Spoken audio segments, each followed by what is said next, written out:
A very good evening to all of you. Welcome back to our channel Elevating Minds. In today's video, we will talk about intravenous fluid. आज के इस video में हम hospital में अस्पतालों में use होने वाले कुछ कॉमन इंट्रावीनस फ्लूइड्स के बारे में बात करेंगे. इंट्रावीनस फ्लूइड्स का मतलब क्या होता है? इंट्रा यानी इनसाइड, वीनस यानी वेन. नसों के अंदर सीधा जो फ्लूइड पेशेंट को चढ़ाए जाते हैं उन्हें हम इंट्रावीनस फ्लूइड्स कहते हैं. इनकी एक वाइड वैरायटी अवेलेबल होती है, जिनमें से कुछ एक आईवी फ्लूइड्स ही ज़्यादा कॉमनली यूज़ किए जाते हैं हॉस्पिटल सेटिंग्स में एंड क्लिनिकल सेटिंग्स के अंदर. आइए देखते हैं. इंट्रावीनस फ्लूइड्स जो होते हैं वो फ्लूइड होते हैं that are introduced into veins using IV cannula or central line for different purposes. जो फ्लूइड जो सीधा नसों में कैनुला के जरिए या सेंट्रल लाइन के जरिए चढ़ाए जाएं अलग अलग कारणों की वजह से, जैसे फॉर एग्जांपल पेशेंट का बहुत ज़्यादा खून बह चुका है, उस कारण से उसे आईवी फ्लूइड चढ़ाए जा रहे हैं, या फिर पेशेंट को उल्टी दस्त बहुत ज़्यादा हो रखी है जिसकी वजह से पेशेंट बहुत ज़्यादा डिहाइड्रेट हो रखा है, उस रीज़न से पेशेंट को इंट्रावीनस फ्लूइड्स चढ़ाए जा रहे हैं.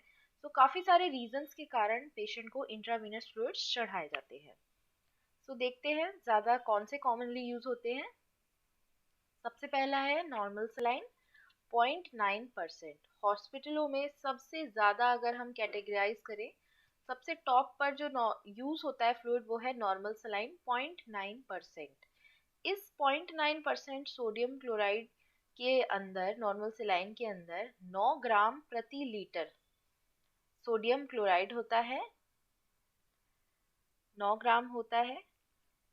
सोडियम होता है 154 मिली इक्विवेलेंट पर लीटर, क्लोराइड होता है 154 मिली इक्विवेलेंट पर लीटर क्लोराइड.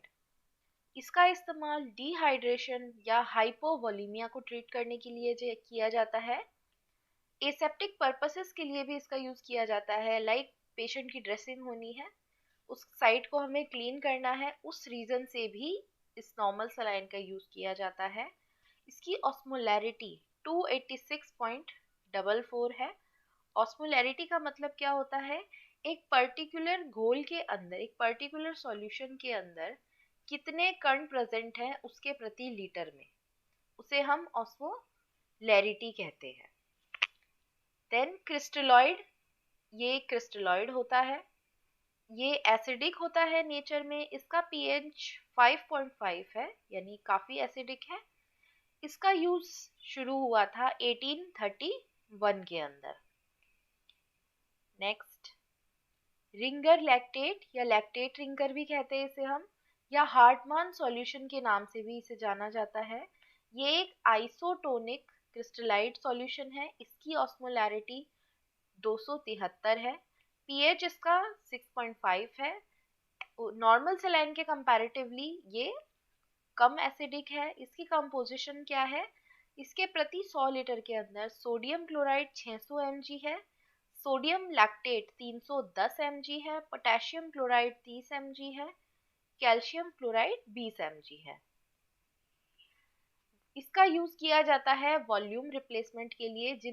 जो पेशेंट जल गए हैं, जिनको बहुत ज़्यादा सीवियर ब्लीडिंग हुई है, उनका वॉल्यूम रिप्लेस करने के लिए, जिन पेशेंट को बहुत सीवियर इन्फेक्शन हुआ है, ब्लड इन्फेक्शन है या पैंक्रियाटाइटिस है, कुछ ही टाइम से उनके पैंक्रियाज में स्वेलिंग आई है.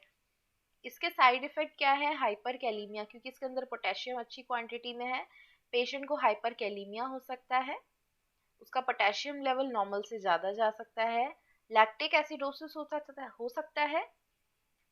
देन इसका इस्तेमाल, आरएल का इस्तेमाल ब्लड ट्रांसफ्यूजन के साथ नहीं किया जाता, क्योंकि ब्लड के अंदर सिट्रेट होता है एंड इसका लैक्टेट आपस में कोएगुलेट कर सकते हैं, जिस वजह से पेशेंट को जिस पर्पस के लिए हम ब्लड चढ़ा रहे हैं वो पर्पस ही वहाँ पर ख़त्म हो जाता है.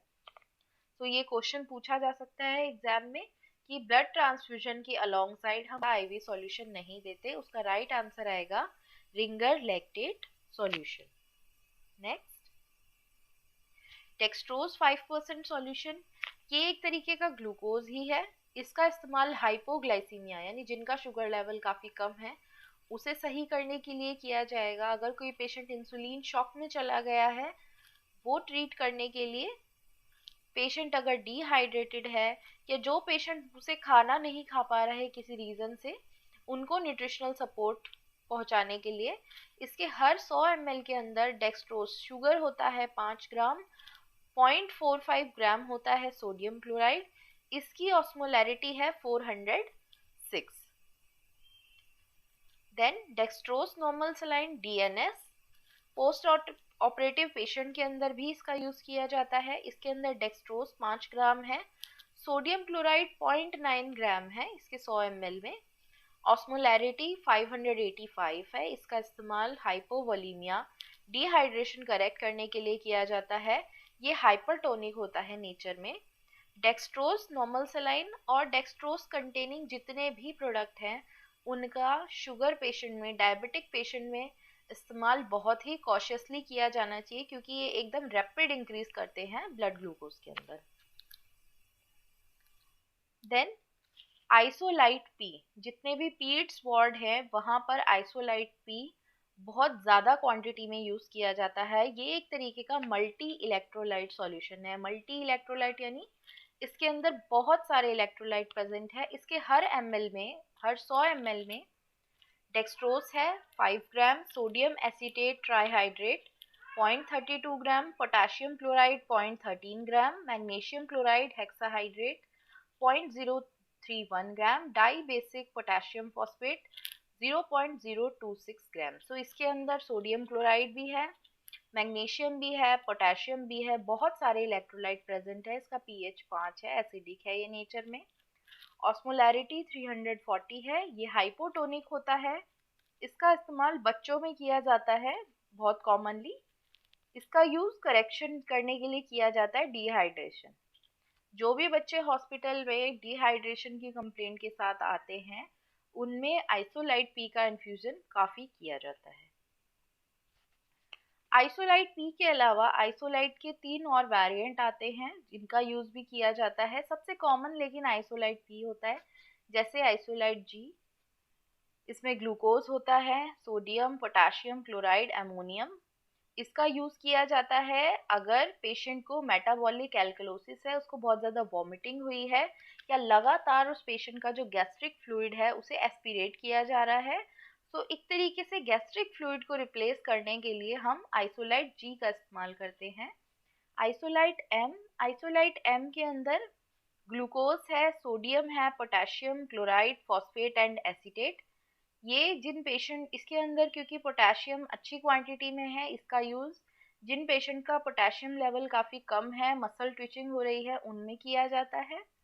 आइसोलाइट पी बच्चों और बड़ों के केस में, जब एक्सेसिव वाटर लॉस होता है उस केस में, डिहाइड्रेशन के केस में। देन आइसोलाइट ई के अंदर glucose, sodium, potassium, magnesium, acetate, chloride सारे काफ़ी क्वांटिटी में प्रेजेंट है। इसका इस्तेमाल किया जाता है मैग्नीशियम डेफिशिएंसी, डायरिया और एसिडोसिस को ट्रीट करने के लिए। देन हिमेसाइल सॉल्यूशन, ये एक कोलॉइड है। ओटी में, ऑपरेशन थिएटर में काफ़ी यूज़ होता है इस सॉल्यूशन का, या फिर आईसीयू के अंदर। इसका इस्तेमाल किया जाता है ह्यूमन एल्ब्यूमिन सॉल्यूशन के अल्टरनेटिव के तौर पर। इसे पोलीजेलिन भी कहते हैं। इसके हर 100 ml के अंदर पोलीजेलिन होता है जो ब्लड वॉल्यूम एक्सपेंडर है। सोडियम क्लोराइड है इसके अंदर, पोटेशियम क्लोराइड है, कैल्शियम क्लोराइड है। इसके अंदर इलेक्ट्रोलाइट भी प्रेजेंट है, sodium, potassium, calcium chloride. PH इसका लगभग न्यूट्रल है 7.3। इसका जो पीएच है वो ब्लड के एकदम नियरेस्ट है। इस रीज़न से भी इसका यूज़ ब्लड के एक्सपेंडर के तौर पर किया जाता है। इसका यूज़ होता है अगर चांसेस है पेशेंट शॉक में जा सकता है, या पेशेंट ऑलरेडी शॉक में है, बहुत एक्सेसिव ब्लीडिंग हुई है, बर्न्स है पेशेंट को, या क्रश इंजरीज है। पोस्ट ऑपरेटिव पेशेंट के भी फ्लूइड बैलेंस को मेंटेन रखने के लिए हिमासेल का यूज किया जाता है। देन जेलोफ्यूसिन सॉल्यूशन, ये मॉडिफाइड फ्लूइड जिलेटिन है। इसके अंदर 20 ग्राम मॉडिफाइड फ्लूइड जिलेटिन होता है, सोडियम क्लोराइड भी है। ये ब्लड सब्स्टिट्यूट और प्लाज्मा प्रोटीन फ्रैक्शन के क्लास से बिलोंग करता है। पेशेंट को बहुत ज़्यादा एक्सेसिव ब्लीडिंग है, बहुत ज़्यादा ही खून बहा है पेशेंट का, डिहाइड्रेटेड है पेशेंट, उसको ठीक करने के लिए, ट्रीट करने के लिए इसका यूज़ किया जाएगा। देन ब्लड फ्लो को बढ़ाने के लिए, कार्डियक आउटपुट बढ़ाने के लिए, बॉडी के हर टिश्यू ऑर्गन तक ऑक्सीजन बहुत सही से ट्रांसपोर्ट हो, उसके लिए इसका इस्तेमाल किया जाता है।